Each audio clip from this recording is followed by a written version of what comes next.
Assalamualaikum warahmatullahi wabarakatuh.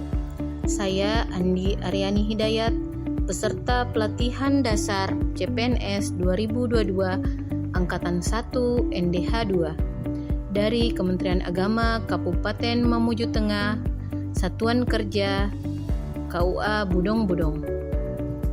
Di video kali ini saya akan membahas substansi kolaboratif.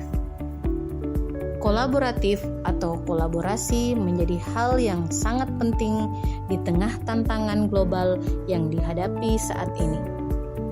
Apa itu kolaborasi? Kolaborasi sebagai sebuah proses yang melibatkan norma bersama dan interaksi saling menguntungkan antar aktor governance. 6 kriteria kolaborasi. Yang pertama, forum yang diprakarsai oleh lembaga publik atau lembaga. 2. Peserta dalam forum termasuk aktor non-state. 3. Peserta terlibat langsung dalam pengambilan keputusan dan bukan hanya dikonsultasikan oleh agensi publik. Keempat, forum secara resmi diatur dan bertemu secara kolektif.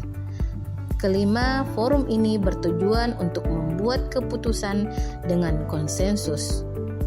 Keenam, fokus kolaborasi adalah kebijakan publik atau manajemen. 3. Tahapan tata kelola kolaborasi. 1. Mengidentifikasi permasalahan dan peluang. 2. Merencanakan aksi kolaborasi. 3. Mendiskusikan strategi untuk mempengaruhi. Panduan perilaku kolaborasi. Yang pertama, organisasi menganggap perubahan sebagai sesuatu yang alami dan perlu terjadi. Kedua, organisasi menganggap individu sebagai aset berharga dan membutuhkan upaya yang diperlukan untuk terus menghormati pekerjaan mereka. Ketiga, organisasi memberikan perhatian yang adil bagi staf yang mau mencoba dan mengambil resiko yang wajar dalam menyelesaikan tugas mereka.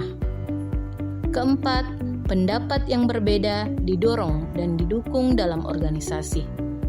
Setiap kontribusi dan pendapat sangat dihargai. Kelima, masalah dalam organisasi dibahas transparan untuk menghindari konflik. Keenam, kolaborasi dan kerja tim antar divisi adalah didorong dan secara keseluruhan setiap divisi memiliki kesadaran terhadap kualitas layanan yang diberikan. Aktivitas kolaborasi antar organisasi. Pertama, kerjasama informal. Kedua, perjanjian bantuan bersama. Ketiga, memberikan pelatihan. Keempat, menerima pelatihan. Kelima, perencanaan bersama. Keenam, menyediakan peralatan. 7, menerima peralatan. 8, memberikan bantuan teknis. 9, menerima bantuan teknis. Ke-10, memberikan pengelolaan hibah. Dan ke-11, menerima pengelolaan hibah. Model kolaboratif governance. Membangun kepercayaan, face-to-face dialogue, komitmen to proses, pemahaman bersama, serta pengembangan outcome antara desain kelembagaan yang salah satunya proses transparansi serta faktor kepemimpinan juga mempengaruhi proses kolaborasi yang diharapkan menghasilkan outcome yang diharapkan. Faktor yang mempengaruhi keberhasilan dalam kolaborasi antar lembaga pemerintah. Pertama, kepercayaan. Kedua, pembagian kekuasaan. 3, gaya kepemimpinan. 4, strategi manajemen. Dan yang kelima, formalisasi pada pencapaian kolaborasi yang efisien, efektif antara entitas publik. Faktor yang dapat menghambat kolaborasi antar organisasi pemerintah. 1. Ketidakjelasan batasan masalah karena perbedaan pemahaman dalam kesepakatan kolaborasi. Kedua, dasar hukum kolaborasi juga tidak jelas. Proses yang harus dilalui dalam menjalin kolaborasi. Pertama, trust building. Membangun kepercayaan dengan stakeholder, mitra kolaborasi. Kedua, face-to-face dialogue.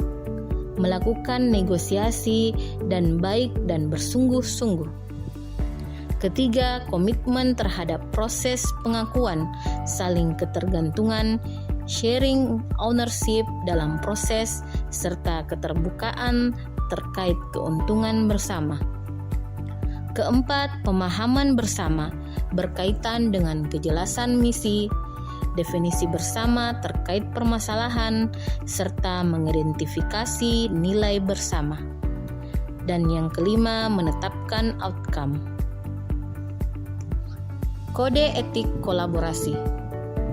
Pertama, memberikan kesempatan kepada berbagai pihak untuk berkontribusi. Kedua, terbuka dalam bekerja sama untuk menghasilkan nilai tambah. Ketiga, menggerakkan pemanfaatan berbagai sumber daya untuk tujuan bersama. Itulah tadi video substansi kolaboratif. Terima kasih atas perhatiannya. Wassalamualaikum warahmatullahi wabarakatuh.